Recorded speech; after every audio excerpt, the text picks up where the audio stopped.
the streets of Tokyo for interviewing to get information for his class. So this is something he still had done, all right? But the only thing I have in the second edition is, he called it the zero stage. It's the foundation for the whole project. The zero stage is the place for ideas and brainstorming to avoid as far as possible changes in direction and backtracking in later stages. Changes in direction cost more and more with each stage. Now the message there is there's a series of steps to go through as you develop a product or service. The very first step is most important. If you change directions later on, the costs keep going up the later you wait to make changes. That was the message. This is actually on page 136 and 137 of the New Economics, second edition.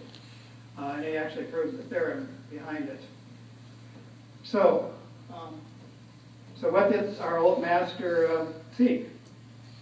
Well, there's a lot of methods out there on creativity and innovation, so I made sort of a list. This is my list. I just listed 12 of those. I'm a fan of De Bono. Crawford Slip was around in World War II and after. A method, IDEO, brainstorming, Osborne, Scamper, Akoff's Idealized Design, TRIZ, 72 API change concepts. By the way, I'm part of that, and there's an app for that, a free app on your iPhone. If you want to get that, I can give you the information. We're close to Walt Disney, Imagineering, another approach.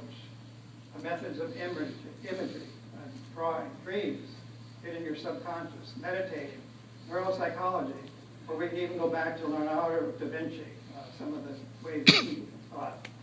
So that's kind of my brainstorming list of ideas, but then I said, well, what's the foundation? And I think this is still based on my understanding of Deming.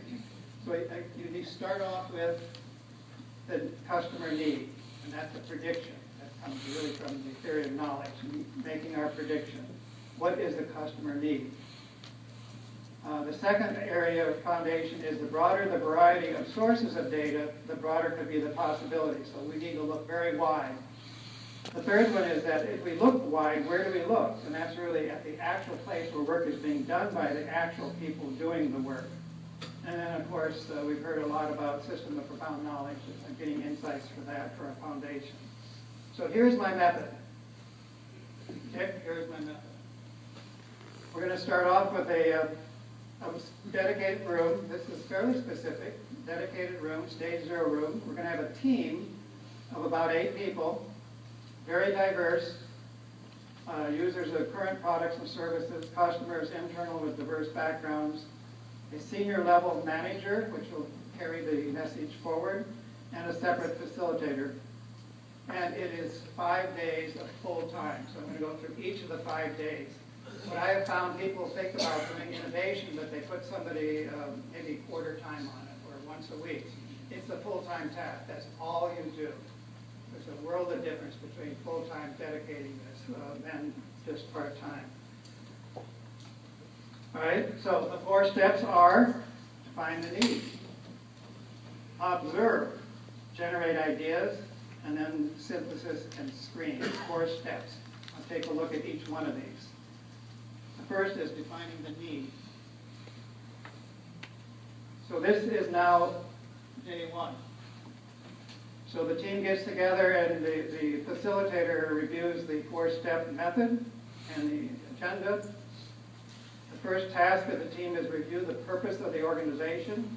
How does the purpose contribute to the greater good of society? And then it's defining the need. How do we define the need? What is the societal and customer need that the organization intends to fulfill? Again, a prediction. What we mean by need is not products or services.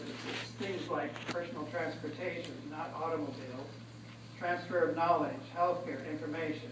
What is the high-level need that products and services will meet? Following the questions, some other questions in helping define the need. This is not easy, by the way, but the next set of questions that I think I found useful over the years. What are some of the present products and services to meet that need? How do people use your current products and services? Why do they want them? What different products and services could be used instead of yours? After that, then the team should review all the current and past products and services that meet that need, and also review off the internet now all the products and services you can find through a Google search. Then the team, which probably has come in with answers already, you do what's called a data dump. We purge their brains so they can start to think. So we do a data dump. What are the ideas that we have? So simply brainstorming, and after that, I would put together some of the top ideas. I call them the top 5 ideas. We'll save those for later. All right, so now they've purged their brains so they can think freely. The second step